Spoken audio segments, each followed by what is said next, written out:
Las consecuencias políticas fueron sorprendentes.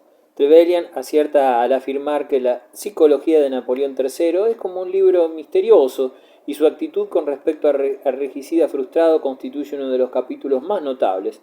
Félix Orsini era italiano y estaba tan gravemente comprometido en la lucha clandestina por la liberación de su país que hubo de expatriarse a Inglaterra. Pertenecía a una de las más antiguas e ilustres familias romanas e introdujo con facilidad en los más selectos círculos de la sociedad londinense, y al propio tiempo que participaba en las diversiones del mundo elegante, preparaba los planes para el atentado y disponía la fabricación de sus bombas. Consideraba a Napoleón III, antiguo carbonario y ex miembro de la resistencia italiana, un traidor que había renegado de sus promesas aplastando el movimiento libertador y promoviendo la intervención francesa en Roma en 1849.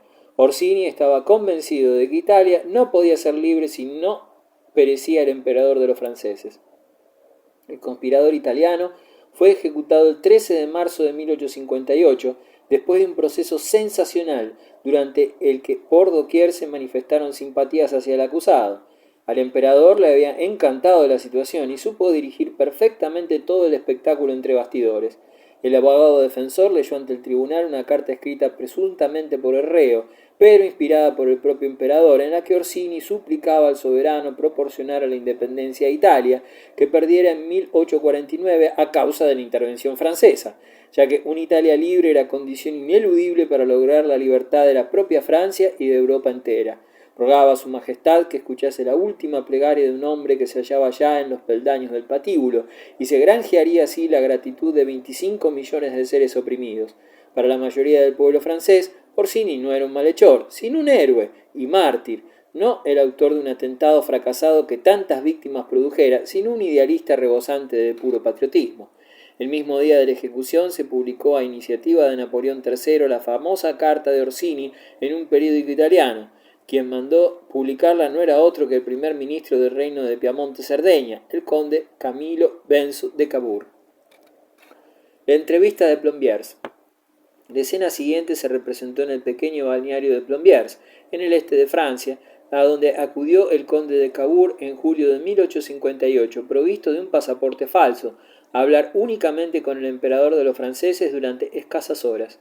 De hecho, la entrevista de ambos no fue precisamente una conferencia diplomática, sino una conspiración. Nada se consignó por escrito para evitar peligros y filtraciones, ya que los acuerdos verbales fueron suficientes. Todos se referían a la proyectada guerra. Los austriacos debían ser expulsados de Italia y la cuestión italiana quedaría resuelta en el acto. El emperador y el ministro coincidieron en sus puntos de vista sobre el futuro del país. La Italia libre no quedaría integrada en un Estado unitario, sino en una federación teóricamente bajo la dirección de la Santa Sede, aunque en realidad bajo el protectorado de Francia. En el marco de dicha federación, los territorios de dominio piamontés serían considerablemente aumentados. Tales promesas fueron intercambiadas en una atmósfera de cálida comprensión mutua. Cavour se comprometía a provocar la guerra de manera solapada e indirecta, de forma que la moralidad de ambos conspiradores permaneciese irreprensible ante la opinión pública, y Napoleón cuidaría de que las grandes potencias no intervinieran una vez iniciada la guerra. En cambio, para Cavour y para Italia, la empresa tendría la triste contrapartida de que Saboya y Niza pasaran a formar parte de Francia, cobrándose de esta manera su intervención. Camilo de Cavour iba a desempeñar en lo sucesivo uno de los principales papeles en la escena política europea. Ahogaba en ciernes cualquier escrúpulo y acallaba la voz de su conciencia para alcanzar sus fines, en cierto modo elevados y nobles. En cuanto a aquellos que Cavour consideraba como adversarios, no podían esperar piedad ni reconciliación por parte suya. Quienes se sometían a él sentían en el acto el poder del férreo puño de su amo y señor. El conde de Cavour. La colaboración de Cavour en la gran obra de la unidad italiana no impidió que en 1859 provocara una guerra para la que no existía el menor motivo. Dicho conflicto podía complicar a toda Europa, pero Cavour lo necesitaba, y sin vacilar aceptó el riesgo. Su actitud era la resultante de un idealismo entusiasta, mezclado a un cinismo glacial, por pertenecer a esa temible especie de idealistas para quienes el fin justifica los medios. Cavour seguía las normas de Maquiavelo. Era el primero en reconocerlo, y no descuidó detalle para ser fiel al ejemplo del célebre florentino. Cavour descendía de una antigua y aristocrática familia piamontesa. En su juventud fue oficial del ejército, del que luego se retiró para administrar sus fincas rústicas. Después estableció contacto con el movimiento liberal italiano, desempeñó importante papel en la Revolución de 1848 y en 1850 fue miembro del gobierno. En noviembre de 1852 llegó a la presidencia del gobierno, un mes después del advenimiento de Napoleón al trono imperial francés. Su primer objetivo fue implantar en Piamonte y Cerdeña un régimen de libertad en el seno de la Italia oprimida, convertirlo en modelo capaz de provocar la atención de Europa y de estimular las energías de la resistencia italiana contra el opresor. Pero aquello solo era una primera etapa en el camino de la realización de un proyecto mucho más vasto. En uno de sus accesos de entusiasmo juvenil, Cavour escribía en 1831: «Soy un hombre muy ambicioso, me veo en sueños convertido en ministro del reino de la Italia unificada». Cavour había viajado mucho durante su juventud por Francia e Inglaterra, llegando a conocer a Tocqueville, cuyos principios democráticos le causaron la más profunda impresión, aunque fue en Inglaterra donde halló sus verdaderos modelos, Pitt y Canning, Gray y Peel. Al regresar a su patria, Cavour era un convencido partidario del régimen parlamentario y de las nuevas ideas sobre la prosperidad material de los pueblos y su independencia nacional. Cavour profesaba ideas monárquicas.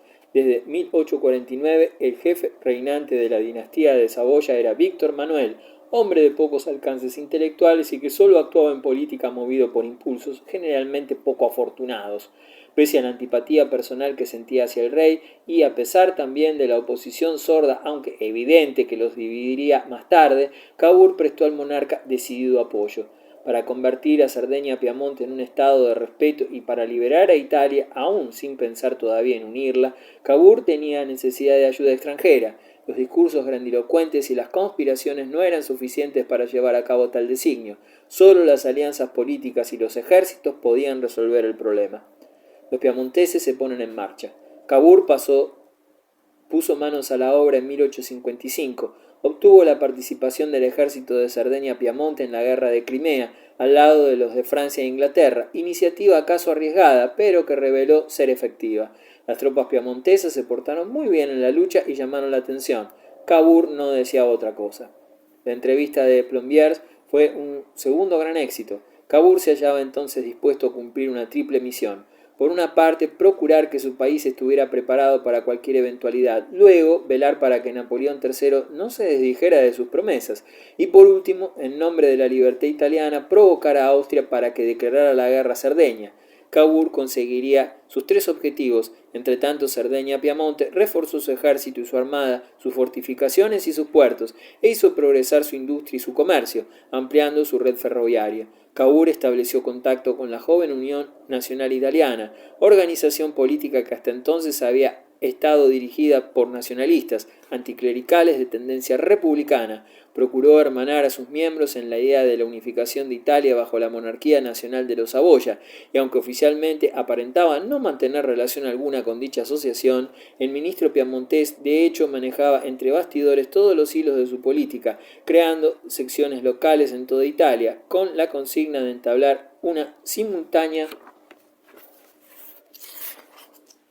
acción provocadora, desfiles, manifestaciones y atentados.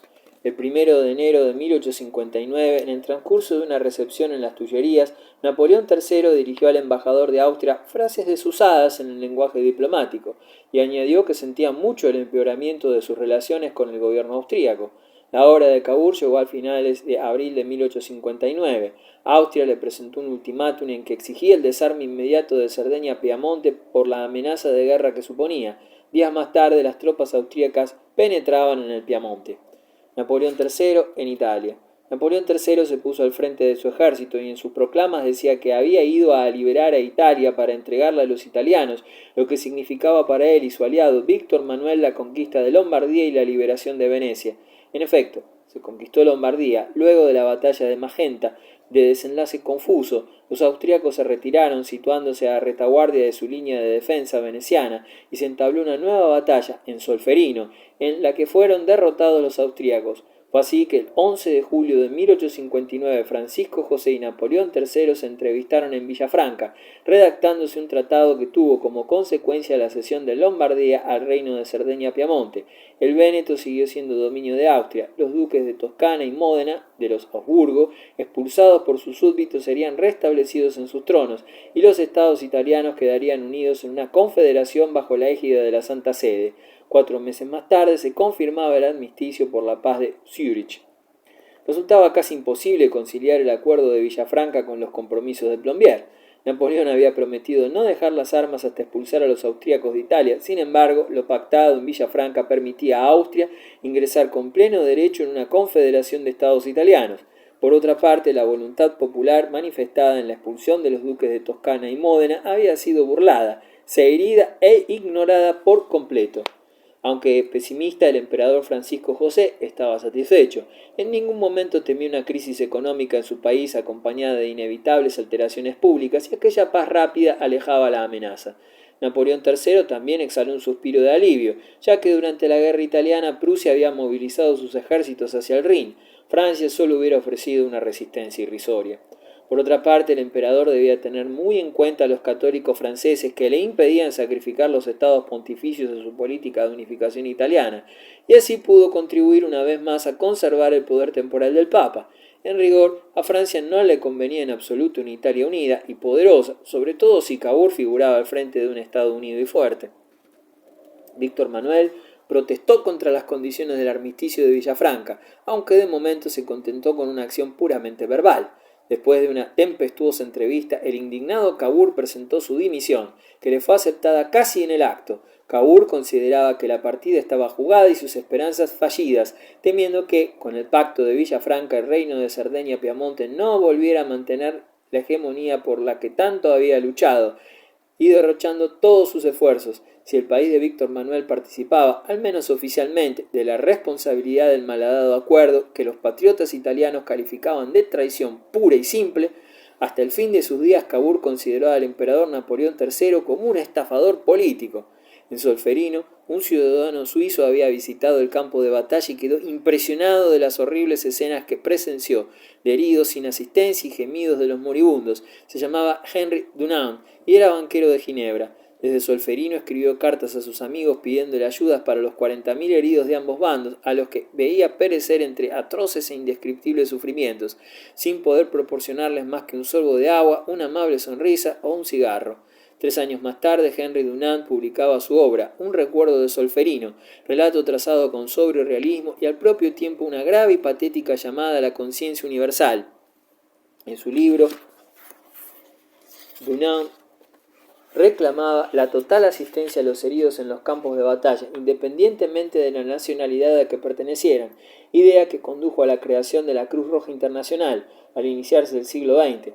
Dunant recibiría por tal motivo el primer Premio Nobel de la Paz. Reacciones en Francia e Inglaterra. La espectacular expedición a Italia le resultó muy cara a Napoleón III. En dinero, unos 420 millones de francos.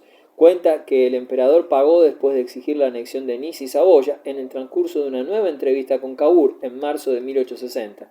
A su vez, Cavour no cedió las dos provincias sin compensaciones, obligando al emperador a sancionar la anexión por parte de Cerdeña-Piamonte de los principados de Toscana, Módena y algunas otras comarcas de la Italia central. Esta primera enmienda a los acuerdos concertados en Villafranca no sería la última, sino el comienzo de una serie de cambios verificados con inaudita rapidez en el mapa político de Italia. Por supuesto, la guerra costó algo más que dinero. El prestigio exterior de Napoleón III quedó manchado. Se ha observado acertadamente que si Francia se acrecentaba con la anexión de Nice y Saboya, en cambio el emperador salió perdido, porque hasta entonces Europa había admitido, aunque con reservas y reticencias, que Napoleón III solo pretendía la liberación de los pueblos oprimidos y no beneficios territoriales. El Tratado de marzo de 1860 fue, por tanto, otro aldabonazo. Las reacciones que provocó fueron particularmente violentas en Inglaterra, aunque Palmerston era hombre de carácter flemático. En esta ocasión, su primer movimiento de sorpresa ante la noticia se trocó acto seguido en furor e indignación.